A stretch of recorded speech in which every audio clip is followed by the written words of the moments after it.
ሰላም የፊልም ዓለም ቤተሰቦች፣ በየጊዜው ምርጥ ፊልሞችን በአማረ መልኩ አቀርብላችኋለሁ። ለቻናሉ አዲስ የሆናችሁ እኔን ለማገዝ ሰብስክራይብ በማድረግ ተባበሩኝ። ፊልማችንም የሚጀምረው በቁንጅናዋና ባላት ተሰጥኦ ሁሉም ሰው የሚወዳትን ጄና የተባለች ሴትን እየተመለከትን ነው።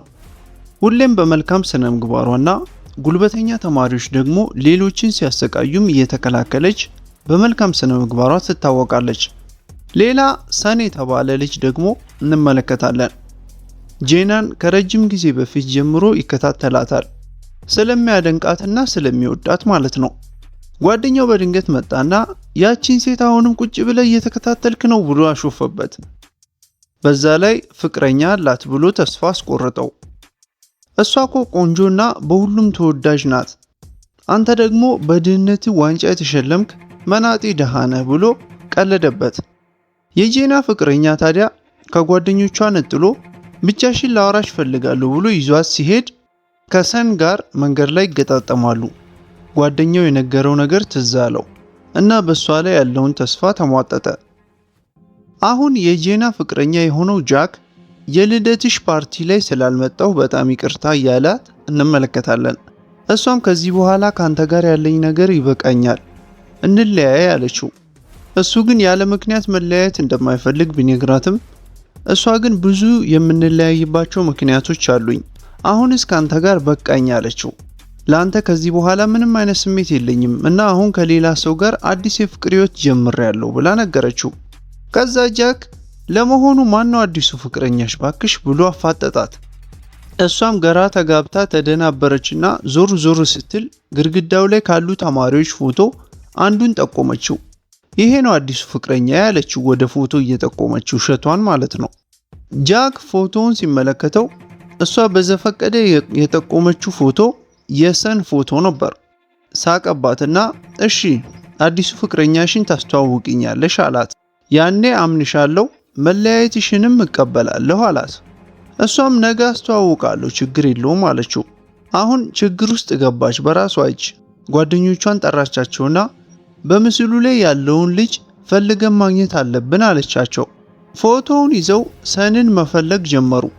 ከዛ ጓደኛውን ድንገት አገኙትና ሲጠይቁት ምን ተፈጥሮ ነው ብሎ ደነገጠ የሱ ጓደኛ። ከዛም ጓደኛው ለጂና ጓደኛ ይቅርታ እየጠየቀ ሰንን የምትፈልጉት ጥፋት አጥፍቶ ከሆነ በሱ ስም እኔ ይቅርታ ጠይቃቸዋለሁ አላቸው። የሰን ጓደኛ ሰንን ሲያገኘው ምን አድርጋቸው ነው ሴቶቹ ፎቶውን አንጠልጥለው የሚፈልጉ አለው። ጄና እየፈለገች ስለሆነ ተጠንቀቅ ብሎ አስጠነቀቀው። ሰን ግራ ገብቶት ወደ ጄና ሲሄድ እሷም ፍቅረኛ ይሁን ብላ ጠየቀችው። እሱም ደንግጦ እየተረበተበተ አንቺ እኮ ፍቅረኛ አለሽ ወይስ እኔንም እንደ ኢትዮጵያ ሾፌር ደርበሽ ልትጭኝኝ ነው አላት። እሷም ሳቀችና ከድሮ ፍቅረኛዬ ጋር ተለያይተናል ብላ አንተን ያወቅኩህ ደግሞ ትናንት ፎቶውን ግድግዳ ላይ ስመለከት ነው አለችው። ሰን ታዲያ ሳትወጂኝ እንዴት ለፍቅረኛነት መረጥሽኝ ሲላት እሷ ግን ለጥቂት ጊዜ ብቻ እንደ ኮንትራት ነው እንጂ ቋሚና እውነተኛ ፍቅረኛ እንድትሆን አይደለም እየጠየቅኩ ያለሁት አለችው። ሰን ግን ነገሩን አልቀበልም ሲላት እሷም በህይወቷ ለመጀመሪያ ጊዜ ወንድ እምቢ ስላላት በጣም ተገረመች። ለጓደኞቿ ሜዳ እምቢ አለኝ ብላ ነገረቻቸው። አሁን ምን ማድረግ እንዳለብኝ አላውቅም፣ ጃክ ውሸታም ነሽ ብሎ ያዋርደኛል አለች። ሰን ታዲያ ስለተፈጠረው ነገር ለጓደኛው እየነገረው ነበር። ጓደኛው ደንግጦ እድሜ ልክህን ስታፈቅራትና ስትወዳት የምትንከራተት ደሃ ሰውዬ ራሷ ሰተት ብላ ስትመጣልህ እንዴት እምቢ ብለህ ትመልሳታለህ ብሎ ሳቀበት። በድንገት ጃክ መጣና ጄና እየዋሸችኝ እንደሆነ አውቃለሁ፣ አንተ አዲሱ የጄና ፍቅረኛ አይደለህም ብሎ ለሰን ነገረውና ሄደ። ጄና አሁን ጃክ ያዋርደኛል ብላ እያሰበች ተሰቃየች። ጃክ መጣና ስለዚህ አዲስ ፍቅረኛሽን ዛሬ ነው የምታስተዋውቅኝ አላት። ወይስ ነገሩ ቀረ ሲላት እሷ ግን ነገሩ እንዳልቀረና እንደምታስተዋውቀው ገለጸችለት። ከክላስ በኋላ እጠብቅሻለሁ አላት። ጄና አሁን አማራጭ ስለሌላት ወደ ሰን ክፍል ሄዳ ጎትታ ወጣችው። እሱም ምንም ነገር ብታደርግለት ወደ እውነተኛ ፍቅር እንደማይገባ ገለጸላት። አሁን እሷም እውነተኛ ነገር ነገረችው። ከጃክ ጋር የነበራትን አለመግባባትና ለመለያየት የዳረጋቸውን ምክንያቶች ስትነግረው አዘነላት ሰን። አሁን የውሸት ፍቅረኛዋ ሊሆንላት ተስማማ። ቅድመ ሁኔታውንና መመሪያውን በወረቀት ሰጠችው። ከኔ ጋር በምናሳልፋቸው የፍቅር ጊዜያት ከሌላ ሴት ጋር በጭራሽ በፍቅር መውደቅ አትችልም ይላል ወረቀቱ ላይ። ሰን በዚህም ተስማማ። ግን እኔም ቅድመ ሁኔታ አለኝ አላት። በስምሽ ልጠራሽ ፈልጋለሁ እና ከትምህርት ቤት በኋላ አንዳንዴ እናንተ ቤት መሄድ ፈልጋለሁ አላት። እሷም ተስማማች። እሷ ግን ግንኙነታችን እውነተኛ ስላልሆነ ብዙም አትደሳሰት አለችው። እናቱ ከመሞቷ በፊት ሁሌም ታማኝ ሁን ያለችው ቃል ታወሰው። ጄና ኮንትራቱን ፈርም ብላ ወረቀቱን አስቀምጣለት ወጥታ ሄደች። ጓደኛው መጣና ወረቀቱን አይቶ ቶሎ ተስማማና ፈርም፣ ይሄ በህይወት ዘመንህ አንዴ ብቻ የምታገኘው ወርቃማ እድል ነው አለው። አሁን ጄና ወደ ጃክ ሄደችና የት አለ ታዲያ አዲሱ ፍቅረኛ ተብዬሽ እያለ ሲጠይቃት እሷም አስሬ ወደ ኋላ እየዞረች ሰን መምጣት አለመምጣቱን ትከታተላለች። ጃክ አሁን ነገሩ ውሸት ነው በቃ፣ ስለዚህ ከኔው ጋር ተመልሰሽ ሁኚ ብሎ ጠየቃት። ሰን ታዲያ ቢያረፍድም አልቀረም። ኮራ ጀነን ብሎ ደረሰላት።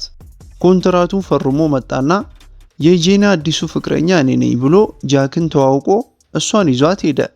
ጄና በጣም ደስ አላት። ጃክ በጣም ተበሳጨ።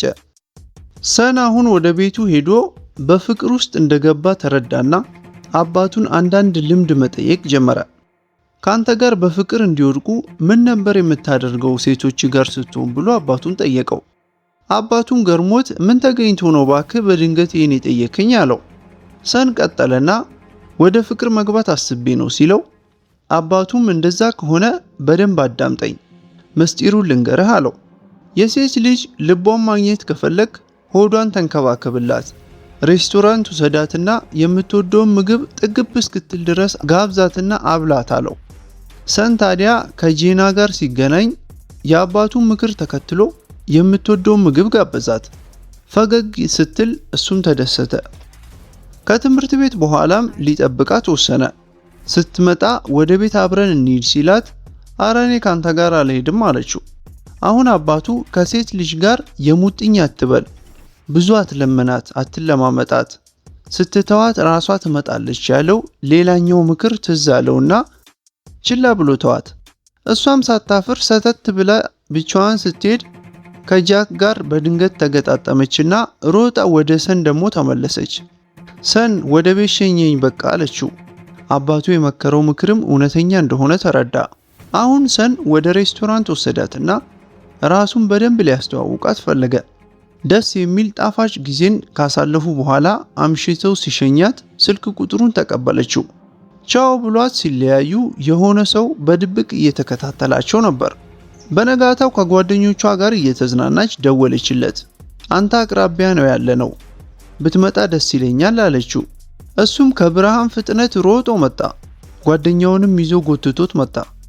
ጓደኛው ግን ያለ እረፍት ሲቀባጥር ሴቶቹ ሰለቻቸውና እንሂድ በቃ ሲሉ ሰን ግን እዚህ ስፍራ ምርጥ ምግብ ቤት ስላለ ወደዛ አብረን እንሂድና ምግብ እንብላ አላቸው ሴቶቹን። ወደ ሆቴሉ ሄደው ምግባቸውን በደንብ አጣጥመው መብላት ጀመሩ። በቀጣይ ደግሞ ጌም መጫወት ጀመሩ። ሲጨርሱ ጄና እና ሰን አብረው ፎቶ ተነሱ። ጨርሰው ከሸኛት በኋላም የውስጥ ጃኬቱን አውልቆ አዙሮ ሲያለብሳት እብድ ነህ እንዴ ብላ ትስቅበታለች። ጄና ታዲያ ጃኬቱን ለሰን ልትመልስለት እየጠበቀችው በተመሳሳይ ሰዓት የቀድሞ ፍቅረኛዋ ጃክ ከጓደኞቹ ጋር ተሰብስቦ ሰን ላይ ጥቃት ሲያደርሱበት ተመለከተች። ከሩቅ አይታ ወጣችና ከፍቅረኛ የገለል በሉ፣ ማንም ጫፉን እንዳይነካው አለቻቸው። ከዛሬ በኋላ እንኳን ልትመቱት አጠገቡ ብትደርሱ እንኳን እንደ ሌባ ድመት እያጣፋው አባረራቸዋለሁ አለችና ሰንን ከንፈሩን ስትስመው ደንግጦ ፈዞ ቀረሰን። ጃክ አሁን ሲመለከታቸው ከሰን ጋር ያላቸው ፍቅር እውነተኛ መሆኑን ተረዳ። ሰን ግን በዚህ ተግባሯ ተናደደ። መሳሳም እኮ በህጉ ውስጥ አልተካተተም ነበር ኮንትራቱን ስንፈራረም አላት። የቃቃ ባልና ሚስት መስሎት በብስጭት ተናደደና ሰድቧት ጥሏት ሄደ። የእሷ ጓደኞችም መጡና የሰራሹ እኮ ልክ አልነበረም ብለው ወቀሷት። እሷ ግን ብቸኛው መፍትሄ መሳሳማችን ነበር አለች። አሁን ጃክ ጄናን መልሶ ለማግኘት የሚከፈለውን መስዋዕትነት ሁሉ ለመክፈል ቆርጦ ተነሳ። ጄና ግን አሁን ጃክን አትወደውም። ሰንና ጓደኛው ለተማሪዎች ፖስተር እያደሉ እያሉ ጄና አገኘቻቸውና ምግብ ልጋብዛቸው አለቻቸው። ሰን ግን ነገሩን አክርሮ አሁንም አኩርፏታል። ክላስ ገብቶ ቁጭ ሲል የጄናን ጓደኛ ሃናን አገኛት። እሷም ደብሯትና አቅማታ ነበርና ምን ሆነሽ ነው ብሎ ጠየቃት። ሃና ቀጠለችና ክብደት ለመቀነስ ብዬ 3 ቀን ምግብ አልበላሁም አለችው። እሱ ግን ራስሽን እንዳትጎጂ አሁኑኑ ብትበይ ይሻልሻል አላት። ጄና አሁን የሰን ጓደኛን በድብቅ አግኝታው ሰን በድጋሚ ወደ እኔ እንዲመለስ ፈልጋለሁ ስትል ጓደኛው የሰንን ምስጢር ዝርግፍ አድርጎ ነገራት። አንቺ እሱን ከማወቅሽ በፊት እንኳን በፍቅርሽ አብዶልሻል እኮ ሰን አላት። እሷም ሰን ለረጅም ጊዜ አፈቅራት እንደነበር ሲገባት ደነገጠች፣ ተደሰተችም። አሁን ሰን ለሃና ተጨንቆላት በይ አሁን ከመሞትሽ በፊት ቢያንስ ውሃ ጠጪ ብሎ ውሃ መጣላት። እሷ ግን ልክ እንደ ጄና ታዋቂና ዝነኛ አይዶል መሆን ስለምትፈልግ ብዙ ምግብ ባለመመገብ ሰውነቷን ማሳመር ትፈልጋለች። ግን አንተ ከጄና ጋር የውሸት ፍቅር ጀምራችሁ የምታስመስሉት ነገር በጣም ይገርማል አለችው። ሃና ሰንን ወደዋለች። ከዛ ጄና አሁን ወደ ሰን መጣችና የነበረንን ኮንትራት አፍርሰሃል፣ ምክንያቱም ከኔ ጋር ፍቅር ይዙሃል አለችው። እሱ ግን ኮንትራቱን እንዳላፈረሰና ስለወደዳትም እንደማያፍር ነገራት። ስለዚህ ታፈቅረኛለህ ማለት ነው ስትለው እሱም መጀመሪያ ዘፈንሽን ከሰማው ቀን ጀምሮ ነው የወደድኩሽ አላት እና ኮንትራቱን ስላፈረስኩኝ ይቅርታ አላት። ወደ ጃክ ስንመለስ በጄና ስራ ተናዶ ጓደኛው መጣና አትጨናነቅ፣ ሁሉም ነገር ማስተካከል ይቻላል አለው። በመቀጠል ደግሞ ጄናን ከጓደኞቿ ጋር ሆና በአይዶሊንግ ስልጠና ላይ እናያታለን። አሰልጣኟ ሃናን እየተቸቻት ጥሩ አይደለሽም አሻሺ ብላት ጄናን ስታያት ደግሞ አደነቀቻት። ጄና በጣም ጎበዝ ነሽ፣ በዚሁ ቀጥይ አለቻት። አሁን ሃና ጄና ላይ ስትቀና እንመለከታታለን። በቀጣዩ ቀን ሰን በጓደኝነታቸው ምክንያት ለጄና ስጦታ ይዞላት ሄደ።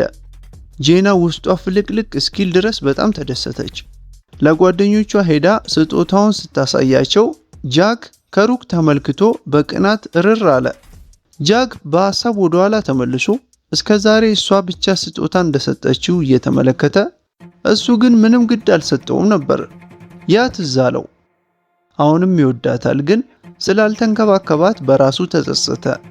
አሁን ስጦታን ወደ ሎከሯ ልታስቀምጥ ስትሄድ በድብቅ የሆነ ሰው ያነሳትን ፎቶ ተቀምጦ አገኘችና በቅርቡ አብረን እንሆናለን የሚል መልእክትም ከፎቶዋ ጋር አብሮ ተቀምጧል። ችላ ብለው ወደ ሰን ሄደች። እሷም ስትንከባከበው ደስ አለው። ጓደኛው የቀልድ ሊመታው ሲልም ትከላከለዋለች ሰንን። አሁን ሃና በቅርቡ ስለሚደረገው የታዋቂው ዘፋኝ ኮንሰርት ስታወራ ሰን በወሬዋ ተመስጦ እሱን ዘፋኝ እኔም በጣም ወደዋለሁ አለና ሁለቱ ወሬ ማውራት ጀመሩ። ሰን ታዲያ ስለ ዘፋኙ ደጋግሞ ከሃና ጋር ሲያወሩ ጄና በጣም ቀናች። ሰን እና ጓደኛው እናንተ ተጫወቱ ብለው ጄና እና ሃናን ጥለው ወጡ። አሁን ጄና ስለ ዘፋኙ ሃናን ጠየቀቻት። እንዴት የኔ ጓደኛ የሆነውን ሰንን ወደ ኮንሰርት እንሂድ ብለሽ ትጠይቂዋለሽ ብላ ጠየቀቻት። ሃና ስትመልስም ሰን በጣም ጥሩ ወንድ ነው፣ ለዛ ነው የጋበዝኩት አለች። ከዛ ሃና ግን ሰንን ወደሽዋል እንዴ ብላ ጄናን ስትጠይቃት ጄና አስተባበለች ነገሩንና አይ ፍቅራችን የፌክ ነው አለቻት። አሁን ሃና በውስጧ ደስ አላት፣ ምክንያቱም ሰንን ስለወደደችው ለራሷ ለማድረግ አሰበች። በመቀጠል ሃና ወደ ክላስ ስትሄድ ጃክ አገኛትና አንድ ነገር ጠየቃት። በሌላ በኩል ጄና ወደ ሰን ሄደችና ዛሬ አብረን ምሳ መብላት አንችልም ካምፓኒዎቹ ስለሚፈልጉኝ አለችው። ግን ቤታችን ምሳ ጋብዛለሁ ጨርሼ ስወጣ ብላ ነገረችው እና ወደ ሙዚቃ ኮንሰርቱም አብረን እንሄዳለን አለችው። ከዛ ሰን ተስማማ በሐሳቡ። አሁን ከሃና ጋር ሆኖ እያለ ጄና ከቀድሞ ፍቅረኛዋ ከጃክ ጋር ሆና ሲመለከታት ደነገጠ። ከፊልሙ እንደምንረዳው ሃና ናት ሆን ብላ ለጄና ዋሽታ ካምፓኒዎቹ ሊያገኙሽ ይፈልጋሉ ብላ ጄና ሳታውቅ ከጃክ ጋር ያገናኘቻቸው ሃና ነበረች። ጄና የተባለችበት ቦታ ስትደርስም ጃክን ስታየው ብትደነግጥም ተቀመጭና እናውራ አላት። እዛም ብዙ ስጦታ መጣላትና እስከ ዛሬ ላልሰጠውሽ ስጦታ መካሻ ነው፣ ይህንን ውሰጂው አላት። እሷ ግን ለስጦታ ግድ እንዳልነበራትና አብረን በነበርን ጊዜ እኮ ከስጦታው ይልቅ አንተን ነበር ስፈልግህ የነበረው፣ አንተ ግን ጊዜ እንኳን አልሰጠኝም አለችው። በወሬያቸው መሃል ነበር ታዲያ ሰን የመጣው። ነገሩን የለኳኩሰችው ሃናም አብራው ነበረች። ሰን አሁን ተበሳጨና ከኔ ጋር ምሳ ላለመብላት ያገደሽ አስቸኳዩ ነገር ይሄ ነበር ማለት ነው ብሎ ብስጭቱን ገለጸላት። ጄና ሮጣ ተከትለው ከሃና ጋር ምን ታደርጋለህ አለችው። እሱም ወደ ኮንሰርቱ ልንሄድ ነበር እኮ አላት። እሷ ግን የቀድሞ ፍቅረኛዋ ጃክን እንደምታገኘው አታውቅም ነበርና አስረዳችው ያንን ለሰን። ሃና ናት ከሱ ጋር እንድገናኝ ያደረገችው አለችው። እና ተናዳ ጥላው ስትሄድ ከሆነ ሰው ጋር ተጋጨች። አሁን ጃክ መጣና ሰንን ስለ ጄና ጠየቀው። ሄዳለች ሲለው ተጨነቀ። የሆነ ሰው በድብቅ ፎቶ እያነሳኝ እየተከታተለኝ ነው ብላኝ ነበር፣ ለምንድነው ብቻዋን እንድትሄድ የተውካት ብሎ ጃክ ተበሳጨ ሰን ላይ። አሁን ጃክ ደጋግሞ ስልኳ ላይ ቢደውልም አይሰራም። ጄና ብቻዋን ስትሄድ መንገድ ላይ የተጋጫት ሰውዬ እየተከታተላት ነው ከኋላ። ዞራ አየችውና ምንድነው የምትከተለኝ ስትለው ልጁም በቅርብ አብረን እንሆናለን ብዬ ደብዳቤ ልኬልሽ ነበር አስታወስሽኝ አላት። ልጁ የትምህርት ቤታቸው ተማሪ ነው። እሷ ግን ከተጠጋኸኝ ለፖሊስ ደውላለሁ ስትለው ልጁ መቼም አልተውሽም ሲላት ጥላው ሮጠች። አሁን ሰን ከኔ ጋር ተጣልታ ነበር፣ ለዛ ነው ስልክ ማታነሳው አለው ለጃክ። ጃክ ግን ሰን ላይ ተበሳጨበትና እንዴት በጨለማ ብቻዋን ስትሄድ ዝም ትላታለህ አለው። የሆነ ሰው ብቻዋን መሆኗን ተጠቅሞ እየተከተላት ነው፣ ለዛ ነው ስልክ የማታነሳው አለው። ሰን አሁን ደንግጦ እሱም ሲደውል ስልኳን አታነሳም። በጄና ስልክ አሁን ለጃክ ተደወለለት፣ ግን ማንም አያወራም። አሁን ሁለቱም ጄና አደጋ ላይ መሆኗን አወቁና መንገድ ተለያይተው እሷን መፈለግ ጀመሩ። ልጁ አራሩጦ ደረሰባትና ለረጅም ጊዜ እየተከታተልኩሽ ነበር፣ በድብቅም ፎቶ ያነሳውሽ እኔ ነበርኩኝ። ከጃክ ጋር እስክትለያዩ ድረስ በጉጉት እየጠበቅኩኝ፣ አንቺ ግን ቶሎ ከሰን ጋር አዲስ ፍቅር ጀመርሽ አላት። በዚህ ተበሳጭቶ እየጮህባት ነበር እና በድጋሚ ስሜቴን ላለመጉዳት ቃል ግቢልኝ ሲላት በዛሽ ቅጽበት ሰን ሮጦ ደረሰላት። አሁን ልጁ ተረብሾ እያለ ጄና ጭንቅላቱን ብላ ጣለችው ከኋላ። ሰን ተጠግቶ አቀፋትና ተረጋጊ በቃ አሁን ፖሊስ ጠርቻለሁ አላት። የወደቀው ልጅ ታዲያ ፖሊስ የሚል ድምፅ ሲሰማ እግሬ አውጪኝ ብሎ ሮጦ ጠፋ።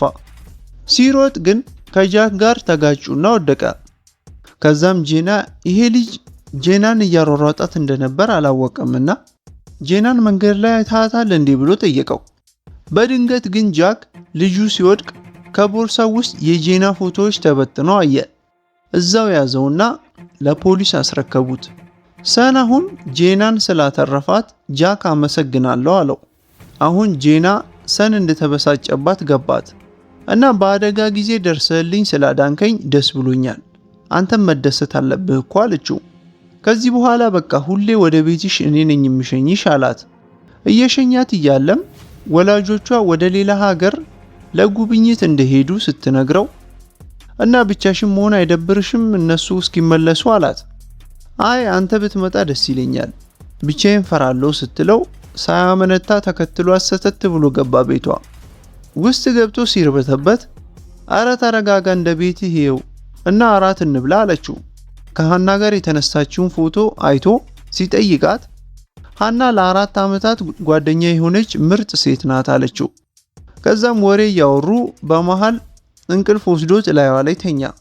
ጄና አሁን በጣም እየወደደችው መጣች። በቀጣዩ ቀን ትምህርት ቤት ጄና ወደ ጃክ ተመልሳ ሄደችና አመሰግናለሁ አለችው። እሱም አጋጣሚውን ተጠቅሞ ቢያንስ ኖርማል ጓደኛ እንሆን እንጂ አላት። በቀጣይ የጄና ጓደኛ ጄናን እና ጓደኞቿን ሰብስባ ቤታችን የተዘጋጀ ፕሮግራም ስላለ ለጥቂት ጊዜ እኛ ቤት ለመቆየት ሁላችሁም ብትመጡ ደስ ይለኛል ብላ ጋበዘቻቸው። ሁሉም ተስማሙ። ጃክ በድንገት መጣና እኔም መጣለው ግብዣው ላይ አለ። ወደ ተባሉበት ቤት ሄደው ጨዋታ ሲጫወቱ ሰን ግን ምግብ እየሰራ ነበርና ሃና ተጠግታ ላግዝህ እንዲህ አለችው። አዎ ሽንኩርቱን ክትፊልኝ አላት። ጄና ግን መጣችና መሃላቸው ጥልቅ አለች። አሁን ተሰብስበው ጨዋታ ጀመሩ። ጨዋታው እንደዚህ ነው። አንድ ሰው አጠገቡ ለተቀመጠ ሰው በጆሮ ጥያቄ ይጠይቃል። የተጠየቀው ሰው ጥያቄው ወደሚመለከተው ሰው ይጠቁማል። የተጠየቀው ጥያቄ ለማወቅ ደግሞ አሁን የተጠየቀውን ጥያቄ ለማወቅ ከፈለግ ጀርባህ ይደበደባል ብለው ሰንን አስተኝተው ደበደቡት። ከዛ ጥያቄውን ጠየቁት። ሃና በተራዋ ጥያቄ ስትጠየቅ ወደ ጄና ጠቆመችና አሁን ጄና የተጠየቀችውን ለማወቅ ጀርባዋ ተደበደበ በተራዋ።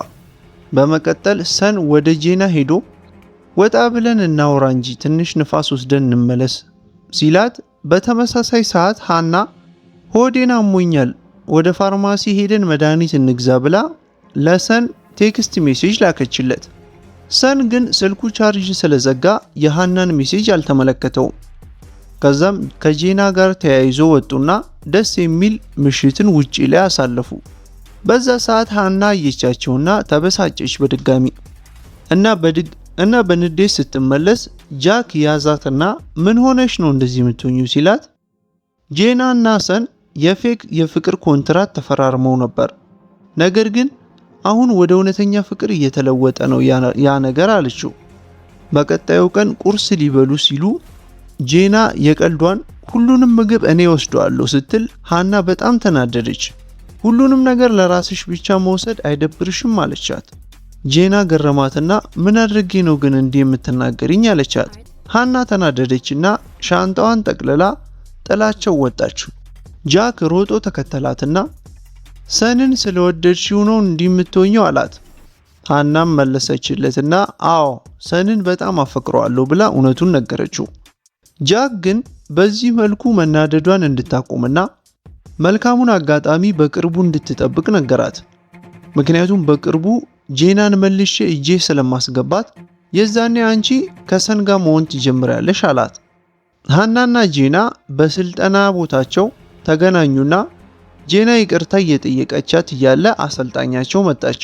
አሰልጣኟ ብር ክፈሉ ስትል ጄና ግን የካምፓኒውን ውል ስንፈራረም እኮ ብር ክፈሉ የሚል ነገር አልነበረም አለች።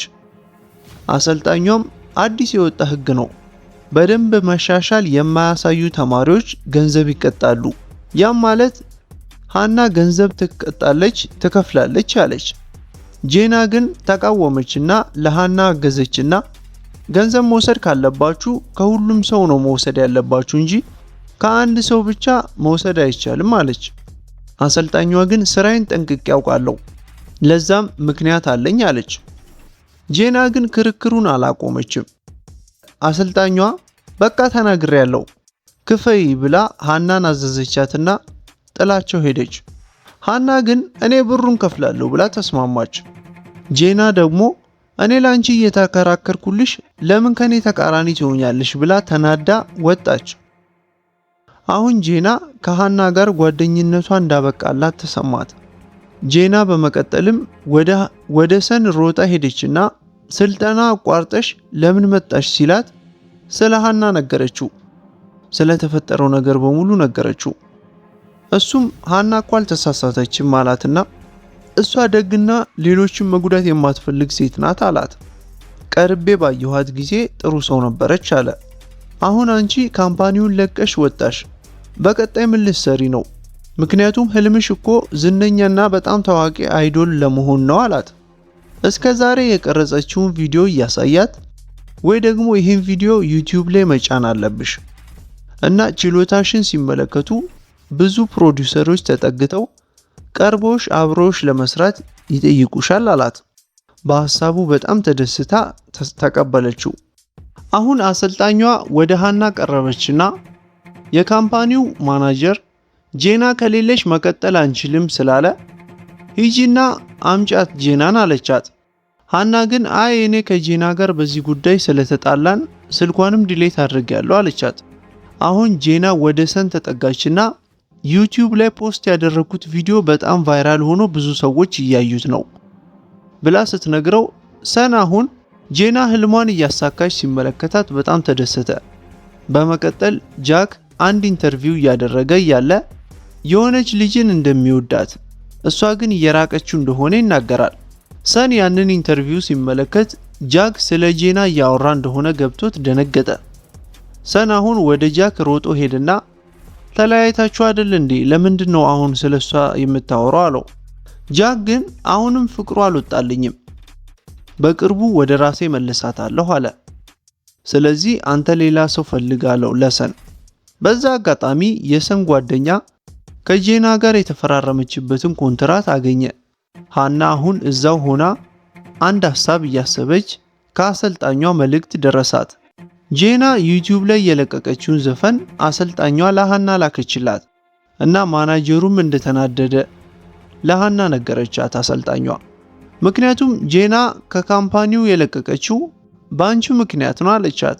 ሃና ቪዲዮን ከፍታ ኮሜንት ስትመለከት ለጄና አድናቆት እየጎረፈላት ተመለከተች።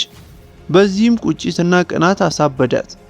ወደ ሰን ሮጣ ሄደችና ኮንትራቱን ሲጨርሱ ከኔ ጋር አዲስ ፍቅር መጀመር አለብን አለችው።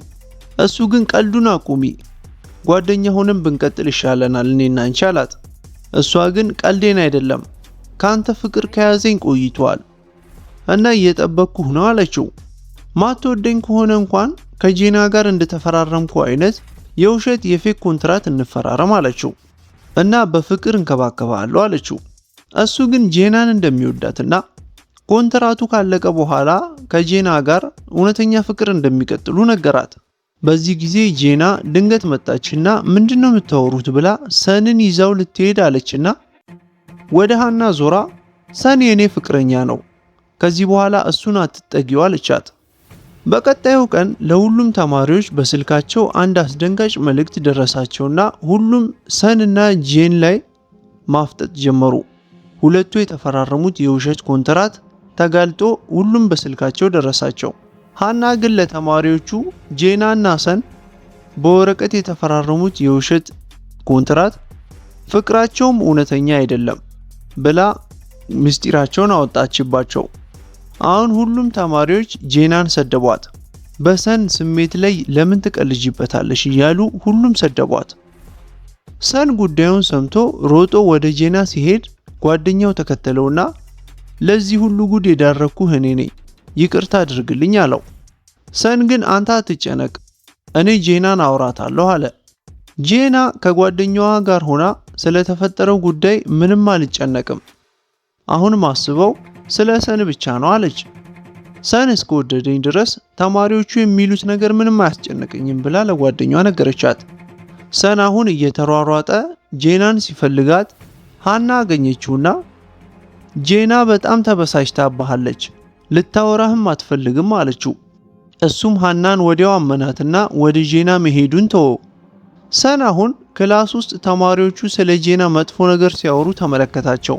ጄና ደግሞ ስለሷ የሚያወሩት መጥፎ ነገሮች ተሰብስበው አሁን ወደ ሃና ሄደችና ወረቀቱን ግን ይፋ ያወጣሽብን አንቺ ነሽ አይደል ብላ ስትጠይቃት ሃና ችላ ብላ ጥላት ሄደች። ጃክ በተራው ዜናውን ሲሰማ ይህን አጋጣሚ ሊጠቀም ወሰነ። ጄና በመቀጠል ወደ ሰን ስትሄድ የለም እሷም ነገሩ ስለተፈጠረ ብቻ የሸሸ መሰላት። ወረቀቱ ይፋ ሲደረግባት ግን ፎቶ የተነሳው እሷና ጓደኞቿ የተሰበሰቡበት ቦታ እንደነበር ሲገባት ኮንትራቱን ይፋ ያደረገችባት ሃና መሆኗ ገባት። ሃናን ብቻዋን ጠርታ ስታወራትም ሃና አሁን እውነቱን ተናገረች። እኔ ነኝ ምስጢራችሁን ሁሉ ይፋ ያወጣሁባችሁ፣ ምክንያቱም አንቺን በጣም እጠላሻለሁ፣ ሁሉን ነገሬን ቀማሽኝ፣ አሁን ዝነኛ ነሽ፣ አሁን በጣም ቆንጆ ነሽ፣ በአንቺ ምክንያት ከካምፓኒው እንኳን ተባርሬያለሁ፣ በዛ ምክንያት በድጋሚ አይዶል መሆን አልችልም አለቻት። ህይወቴን አበላሽሽው፣ ያፈቀርኩትን ወንድ እንኳን ቀማሽኝ አለች። ጄና አሁን ጓደኛዋ ሃና ይሄን ሁሉ እንዳደረገችባት ማመን እንኳን አቃታት። በድንገት በትምህርት ቤቱ ስፒከር ታዲያ ሰን መልእክት ማስተላለፍ ጀመረ። ሁሉም እንዲሰሙ ሁሉም ተማሪዎች በአንዴ እንዲሰሙ ከጄና ጋር ያለው ግንኙነት በይፋ ተናገረ። እሷ እኔን መጠቀሚያ አላደረገችኝም፣ እኔም ከልቤ አፈቅራታለሁ፣ እሷም ትወደኛለች ብሎ ነገራቸው። እሱ የተሰወረውም በትምህርት ቤቱ በየቦታው ግድግዳ ላይ የተለጠፈውን ኮንትራት ለመቅደድ ነበር። ወደ ስፒከሩ ሄዶም ለሁሉም ተማሪዎች ከጄና ጋር ያላቸው ግንኙነት በውሸት ኮንትራት ቢጀመርም ማጠናቀቂያው ግን በፍቅር እንደሆነና አሁን በጣም እንደሚፋቀሩ የእውነት እንደሚዋደዱ ተናገረ። ተማሪዎቹ ሁሉ ይሄን ሲሰሙ ታዲያ ፍቅራቸውን በጣም አበረታቱላቸው፣ በደስታ አጨበጨቡላቸው። ጄና አሁን ሮጣ ወደ ሰን ስትሄድ አስተማሪው ሰንን ጆሮውን ቆንጥጦ እንደ ሌባ ድመት እየገረፈ ተመለከተችና አስተማሪው ያለኛ ፍቃድ እንዴት ስፒከሩን ትጠቀማለህ ብሎ ነው የሚቀጣው። ከዛም ጉዳዩ አልፎ ተማሪዎቹ በሙሉ ለተፈጠረው ነገር ጄናን ይቅርታ ጠየቋት። ሃና በስራዋ ሁሉ ተናዳ ትምህርቷን አቋረጠች። ጄና ግን ወደ ሃና ጋር እየሄደች ወደ ትምህርት ቤት እንድትመለስ ጠየቀቻት። ሃና ግን ሰንን ለኔ ከተውሽልኝ ብቻ ነው ትምህርት ቤት ተመልሼ የምመጣው አለች። ጄና አሁን ቤቷ ተመልሳ ሐሳቧ ለሁለት ተከፈለ። ሃናን መርጬ ጓደኝነታችንን በማስቀጠል ከሰን ጋር ፍቅሬን ላቋርጥ ወይስ ሰንን መርጬ ከሃና ጋር እህል ውሃዬ ይቆራረጥ ብላ ግራ ተጋባች በሁለት ሐሳብ። ሰን ደግሞ ፍቅሩን ለጄና በምን መልኩ መግለጽ እንዳለበት እየተለማመደ ነው። በመቀጠል ሃና ወደ ጃክ ሄደችና በጄናና ሰን መሃል የተፈራረሙት ኮንትራት ዛሬ ነው ቀኑ የሚጠናቀቀው፣ ስለዚህ አንተ ሂድና ጄናን አውራት፣ የራስ ለማድረግም ጥረት አድርግ፣ እኔም በስተመጨረሻ ሰንን የግል ያደርገዋለሁ አለችው። ከዛም ጄናና ሰን አብረው ተቀምጠው ሳለ ጄና ያዘዘችው ምግብ ነበረና ደርሷል ብለው ሲደውሉላት ሰን ግን እኔ አመጣዋለሁ ብሎ ስልኩን እሷ ጋር ጥሎ ሊቀበል ሲሄድ ሃና አብረው መሆናቸውን ስላወቀች በሰን ስልክ ደውላ ጄና ስታነሳ ዛሬ ኮንትራቱ ስላበቃ ከኔ ጋር ፍቅር ለመጀመር ቃል ተግባብተናል አለች ውሸቷን። በዚህም ጄና ተናደደችና ጥላው ሄደች። ከዛ ተጣሉ ሁለቱ። ጄና ከጃክ ጋር ሲገናኝ ከሰን ጋር እንደተጣሉ ጠየቃት። እሷም እያለቀሰች ከሰን ጋር ተለያይተናል ብላ ስትነግረው ጃክ ሲቀጥልም የመጣሁት አንቺን መልሼ ግሌ ላደርግሽ አስቤ ነበር፣ ለሱ ያለሽን ፍቅር ስመለከት ግን ነገሩን ትቼዋለሁ፣ የምትወጂው ከሆነም ተስፋ አትቁረጪ፣ ሄደሽ ሳይረፍድ አግኚው ቶሎ አላት። ሰን ቤቱ ቆዝሞ ተቀምጦ ነበር። አባቱ መጣና ከፍቅረኛ ጋር ተለያያችሁ እንዴ ብሎ ሲጠይቀው ሰን ደነገጠና አዎ ግን እንዴት አወቅ አባዬ ብሎ ጠየቀው። አባቱም ፊትህ ያስታውቃል እኮ አለው። የእውነት ከወደድካት ግን ሳታመልጥህ ሄደህ መልሰህ አግኛት አለው። ጄናን ስንመለከታት ደግሞ ከሰን ጋር የነበራትን ነገር እያስታወሰች ስልክ ተደወለላትና ሃና እንገናኝ ብላ አወራቻት። ጄና ሃና ልታባብላት የመጣች ነበር የመሰላት። ሃና ግን አሁንም ሰንን ለኔ ተይልኝ ነው ወሬዋ። ከዛም ጄና ግን ከአንቺ ጋር ሁለተኛ ጓደኛ መሆን አልፈልግም፣ ሰንን ከልቤ አፈቅረዋለሁ፣ አንቺ መጥፎ ሴት መሆንሽን አረጋግጫለሁ አለቻት ለሃና። ሃና ጠላት እየሮጠች ወደ ሰን ስትሄድ ሰንም ወደ እሷ እየሮጠ እየመጣ ነበር። በመሃል ተገናኙና በደስታ ተቃቀፉ። ሃና ትምህርት ቤቷን ለቃ ወጣች።